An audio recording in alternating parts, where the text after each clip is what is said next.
Voilà, donc ce soir, je voulais parler du jeûne. Quand on parle de jeûner, n'est-ce pas? Ça vient toujours du monde religieux, jeûner. Jeûner et prier, jamais il parle de jeûner et prier.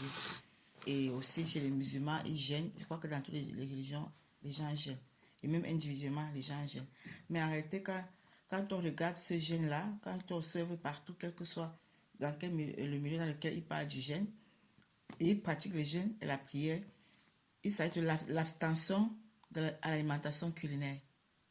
Ce n'est que l'alimentation culinaire dont on parle, de s'abstenir, de ne pas manger, que ce soit pour un long temps, c'est-à-dire les gens peuvent choisir un jour, 2 jours, 3 jours, une semaine, 10 jours, ou le jeûne comme les musulmans le pratiquent pendant les 40 jours intermittents. Donc ils ne mangent pas la journée, ils mangent seulement la nuit, etc. Tout je dis qu'il s'agit seulement de manger de manière culinaire. On le pratique à un moment, et puis après, on fait autre chose. Et beaucoup associent maintenant, on dit jeûne prière. Bon, maintenant quand tu comprends que le Père, lui, l'alimentation, comme on parle, n'est pas culinaire. En fait, selon, avec l'esprit, comme nous sommes esprits, quand on parle de l'alimentation, ce n'est pas uniquement culinaire. Donc, le jeûne, selon le Créateur, en réalité, puisque c'est lui notre repère identitaire, c'est de s'abstenir de tout ce qui nous empêcherait d'arriver dans cette conscience. Je reprends. On a un repère identitaire qui est le Créateur. Notre voyage dans cette existence, c'est d'aller dans la verticalité créatrice, donc d'épouser son identité. C'est tout notre effort devait être concentré là-bas, donc toujours avec sa vraie compréhension, canaliser les événements pour aller dans son identité, pour épouser son identité, pour aller dans son sanctuaire. Donc, gêner, en réalité, c'est de s'abstenir de tout ce qui nous empêcherait d'y arriver. Ça, tu me comprends. Voilà, donc celui qui est destiné à retourner au Père, normalement, son jeûne n'est pas limité à quelques jours ne pas manger de l'alimentation culinaire ou quelques heures par jour pour manger l'alimentation culinaire, parce que même les païens le font. Tout le monde le fait. C'est de s'abstenir de tout ce qui peut divertir pendant le voyage vertical, de s'abstenir de tout ce qui n'édifie pas. Parce que l'apôtre Paul disait que tout est permis, mais tout n'édifie pas. Donc celui qui est dans le vrai jeûne, c'est celui qui discerne ce qui ne l'édifie pas, il s'abstient de cela. Parce que ça va plutôt freiner ou plutôt empêcher sa construction identitaire dans le Créateur.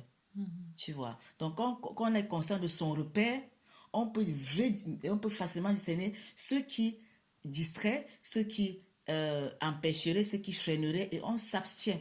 On discerne ce qui édifie de ce qui n'édifie pas, bien que tout est permis. Maintenant, quand les gens sont limités uniquement au gène, dans le sens de s'abstenir de l'alimentation culinaire pour une période, ce que beaucoup, même quand ils le prennent, ils ne le font pas. J'ai déjà vu pendant le jeûne des musulmans, il prie là, il a caché sa nourriture sur un tapis. Et tout le monde sait que tout le monde jette, tout le monde prie. Il lance le adore, il n'y a personne. Il sort là, il mange, mais il cache encore, il continue à faire comme il prie. Tu vois, la religion, ce n'est que l'hypocrisie. À l'extérieur, ils vont dire qu'ils gênent beaucoup, ils vont à la mosquée maintenant. Blablabla. Mais si tu regardes très bien, ce n'est pas tout le monde qui vraiment respecte même déjà ces jeunes-là. Parce qu'ils n'arrivent même pas à rester 24 heures sans manger, sans s'alimenter de manière culinaire, l'alimentation culinaire. Tu vois, ça veut dire que l'esprit est tellement faible. Parce que l'esprit qui est vraiment même bâti dans le créateur peut décider de ne pas manger pendant 2 jours. Peut décider de ne pas manger pendant une journée sans problème. Tu vois. Maintenant, si les gens, tout le monde entier, quelle que soit la religion, quelle que soit la dénomination, même ceux qui ne se réclament même pas d'une religion, peuvent faire ce jeûne-là, bon, ça connecte où? Ça ne les connecte qu'à la sphère spirituelle inférieure. Moi aussi, dans la religion, je faisais ces jeûnes-là. Quand j'étais convaincu que c'est ça, moi je ne savais pas que c'était pas encore le créateur, mais je savais qu'il faut jeûner, prier, surtout quand ça ne va pas là, il faut jeûner, prier parce que pour que ça aille bien. En réalité, et beaucoup sont toujours même dans le jeûne là et les prières pour demander les choses matérielles. Tu vois, quelqu'un veut faire un examen, il faut jeûner et prier pour qu'il ait son examen. Quelqu'un va voyager, il faut jeûner et prier pour qu'il voyage. Quelqu'un va chercher un boulot, il faut jeûner et prier pour qu'il trouve le boulot. Quelqu'un, je sais pas, tant de choses. Il faut jeûner et prier pour être enceinte, jeûner et prier pour avoir l'enfant. Plein de le but de ce genre-là qui est toujours dans la concentration dans les éléments extérieurs. Parce que soi-même, le mari, l'enfant, le diplôme, la promotion, c'est toujours les éléments extérieurs. Et je t'ai déjà dit que quand on ramène tout aux éléments extérieurs, ce n'est plus le créateur qui est au centre. Le repère identitaire est faussé. Si la vie, notre existence, c'est une équation, n'est-ce pas, une fonction, chaque fonction a un domaine de définition. Donc, pour celui qui est destiné à retourner sur le créateur, son domaine de définition, c'est l'identité créatrice, n'est-ce pas? Donc, toute l'équation doit être canalisée pour que cette fonction-là soit vraie et que le domaine de son domaine d'identité créatrice. Maintenant, lorsque le domaine de définition, ce n'est pas l'identité, c'est la société, ça veut dire que la fonction est déjà fausse dès le départ. Et cette fonction a été faussée dans le jardin par Adam. Donc, tant qu'on est dans, on n'appuie pas le germe adamique, on est dans la fausse fonction. Le domaine de définition est faux. Et tout est ramené toujours aux éléments extérieurs, aux éléments extérieurs, aux éléments extérieurs. Tu vois. Donc, avec le créateur, quand on comprend, c'est l'esprit ton esprit qui est important, que lui veut épouser, dans lequel il veut se déposer. Toi qui discernes déjà ton domaine de définition, ton repère identitaire, tout ce que tu as à faire, c'est de discerner dans ton existence, dans tout ce que tu enduis, tu traverses et tout, ce qui t'édifie de ce qui ne t'édifie pas par rapport à ton repère identitaire. Et c'est ça le vrai gène. Et parce que ce n'est qu'avec la vraie compréhension qu'on peut discerner cela. Et cette compréhension qui vient d'en haut, c'est elle qui est la prière, c'est elle qui est l'adoration, c'est elle qui est le gène. Parce que ça te permet justement de ne pas te laisser distraire dans ton voyage vertical. Tu vois. C'est ça le vrai gène. Donc celui qui est toujours dans la conscience créatrice, il est toujours en train de gêner, selon le créateur. Il est toujours dans la prière. Quand, à un endroit, je crois que c'est l'apôtre Paul qui disait prier sans cesse. Donc, quand moi je me disais, comment on peut prier sans cesse? Quand j'avais encore la conscience religieuse. Comment on peut prier sans cesse? Donc, il faut prier, tu peux prier, tu peux faire la cuisine. C'est-à-dire, tu crois qu'il faut aller t'agenouiller dans un coin de la maison et 24/24 prier. Non. En réalité, prier sans cesse a maintenant son sens quand tu discernes que la compréhension qui vient du Père, c'est elle la prière.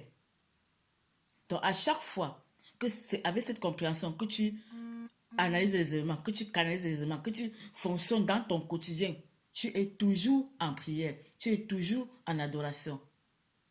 Et c'est ça, prier sans cesse. Tu vois. Et tu es toujours en train de gêner. Parce que tu ne permets rien qui va te polluer l'esprit. Tu ne permets plus que ton espace mental soit violé par l'autre qui va maintenant te torturer dans l'espace mental, te ramener dans son champ pour t'empêcher d'aller dans le repos. Par contre, quand tu sais que tout ce qui m'amène dans la force, avec la vraie compréhension, canalise tout pour que ça m'amène dans cette force-là, je suis toujours en train de gêner. Je suis en train d'empêcher, de m'abstenir de la fausse alimentation.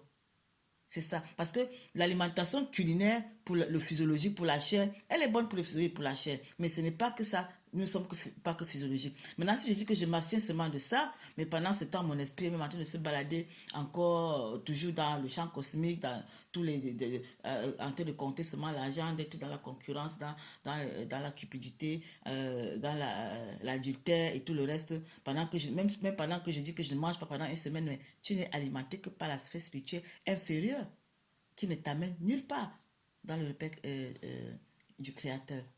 Tu vois. Par contre, même si tu ne décides pas que je ne mange pas un jour, 2 jours, 3 jours, mais si dans ton quotidien, tu n'es doté à chaque instant que de cette compréhension qui te donne de tout canaliser, qui te donne de savoir, de tout toujours être conscient de ton repère identitaire, qui te donne de ne pas être diverti, de ne pas laisser que ton espace soit pénétré par l'autre qui est le violeur, le prédateur. Tu es toujours en train de gêner. Tu vois. C'est ça. Donc, quand on dit que gêner, c'est moi, un indice, c'est que quand c'est le monde entier qui fait quelque chose, c'est qu'il y a anguille sous roche. Même les fêtes que les gens fêtent, Noël, Pâques, Pentecôte, c'est moi égal. Quand c'est le monde entier qui fête, il y a anguille sous roche, le créateur n'y est plus. Parce que regarde Noël, tous les païens fêtent Noël. Ici en Allemagne, par exemple, tu vois les gens qui tu parles de Jésus, il va te cracher dessus, mais il est le grand décorateur de l'arbre de Noël chez lui. Tu vois, il fait alors que si on a attribué ce Noël à la naissance d'un Jésus, qu'eux, ils méprisent, mais ils font tout ça. Ça veut dire que c'est la confusion totale. Donc, quand moi, j'observe seulement l'univers fonctionner, la matrice. C'est-à-dire, quand c'est tout le monde qui fait quelque chose de la même façon, avec les mêmes motivations, c'est que le créateur n'y est pas. C'est l'autre qui est en train de mettre les humains en mouvement. Parce qu'ils sont en train d'aller dans le courant, le troupeau part dans le même courant. Maintenant, si tu veux aller dans la compréhension du Père, si avec la compréhension du Père, pardon, tu veux aller dans son repère identitaire, tu es obligé de fonctionner à contre-courant. Tu vois. Même dans la parole, qui fêtait les anniversaires? C'était le Jézabel et le Pharaon. Tu as vu que Daniel avait fêté un anniversaire, ou David, ou Joseph, ou Abraham? Non. Donc, l'histoire que anniversaire, comment dire, Valentine, comment dire, le 14 février, là, tout ça, les Sylvestre, Noël, tous les jeunes que tout le monde fait là, ça, c'est toujours le même esprit qui s'exprime au pluriel partout. Et on croit que les uns sont différents des autres. Non. Mais quand c'est le créateur qui commence à te pénétrer pour te donner son regard, tu discernes que ce n'est pas ça. Parce que c'est tout le monde qui le fait. Il faut que celui qui se bâtit avec compréhension doit comprendre ce que le Père dit, celui qui a dit, mes voix ne sont pas vos voix, mes sentiers ne sont pas vos sentiers. Si tout le monde est en train d'aller dans la même voie, le Père n'y est pas. Maintenant, avec son regard, tu peux comprendre qu'il s'agit de mon esprit qui doit retourner chez lui. C'est lui mon domaine de définition, c'est lui mon repère identitaire. Et tout ce qui m'y amène, pendant que je m'abstiens de tout ce qui pouvait m'empêcher d'y aller, je suis toujours en train de gêner. Et ce gêne-là, il est permanent. Tu vois.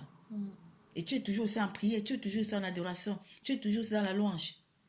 Parce que la compréhension, la vraie compréhension qui vient de lui, c'est ça la prière, c'est ça la louange, c'est ça l'adoration. Et c'est ça le gêne. Oui. Tu ne permettras plus que autre chose vienne te distraire. Oui. Parce que tu es même sorti de l'univers de besoin. Tu n'es pas là pour faire les choses parce que les autres font. Tu n'as plus peur qu'on ne dise que tu n'as pas fait. Oh, elle n'est pas venue à l'anniversaire. Oh, elle ne vient pas à ceci. Oh, elle n'est pas venue à l'association. Oh, elle n'est pas venue au mariage. Oh, elle n'est pas allée à l'église. Oh, si tu es encore sensible à ça, si tu vas aller dans le Père, il faut être sourd à la matrice. Il faut être complètement sourd à la matrice. Autrement, tu ne peux jamais y arriver. On va toujours te distraire et te ramener là-bas, te donner un sentiment de culpabilité et te faire du chantage comme quoi si tu ne fais pas ceci, on ne fera pas ceci pour toi. Mais en réalité, avec le créateur, c'est toi qui as ton tout. Tu n'as plus besoin que de t'appuyer sur l'horizontalité avec un agenda dans la recherche d'un intérêt. Ça, c'est Caïn qui fonctionne comme ça. Le jeune créateur, il a le Père comme repère et c'est lui qui le conduit, qui le dit, qui l'instruit. Tu vois, il lui donne son regard et à partir de là, il fonctionne selon ce que le Père veut. Il n'est plus dans l'univers de besoin d'être aimé, d'être accepté, d'appartenir à un groupe, de faire partie d'un groupe, d'être adulé, d'être applaudi. Il n'est plus dans ces besoins-là. Et pour cela, il est sourd à la matrice, il est sourd à l'univers, il est sourd à la société qui a un autre dont les voix sont à l'opposé du voix du créateur. Alors lui, quand lui va plutôt il va de force en force. Il va de force en force et il est dans le gêne permanent. Mais le vrai, parce que son esprit est permanemment alimenté par la vraie source. Il ne laisse pas, ça dit qu'il s'abstient de tout ce qui amènerait plutôt la fausse source à l'alimenter. Alimenter son esprit. C'est ça le vrai gêne. Parce que c'est aussi une question d'alimentation. Parce que, regardant le gène populaire, universel, on s'abstient de l'alimentation culinaire. N'est-ce pas? Comme tout est alimentation, tout est sexualité, tout est alimentation. Donc, en réalité, quand on parle maintenant de la sexualité pure avec le Père, le vrai gène consiste à s'abstenir de toute sexualité impure. Donc, celui qui n'est pas avec le Père, celle qui n'est pas avec le Père. La sexualité qui ne se fait pas avec le Père. Quand tu te laisses pénétrer dans ton implémentant par l'autre, par l'univers, tu es en train de forniquer, tu es dans la prostitution. En réalité, toute l'humanité est dans la prostitution. La prostitution, ce n'est pas ce qu'on nous a vendu que les gens qui vendent leur corps. Non, ça, c'est une image. Parce que si tu considères que l'homme n'est qu'esprit et que le vrai époux, ce n'est que le créateur, tu vois, ce n'est que lui qui devait nous pénétrer. Quand ce n'est pas lui qui nous pénètre, c'est l'autre. On est dans la prostitution. Tu vois, c'est ça.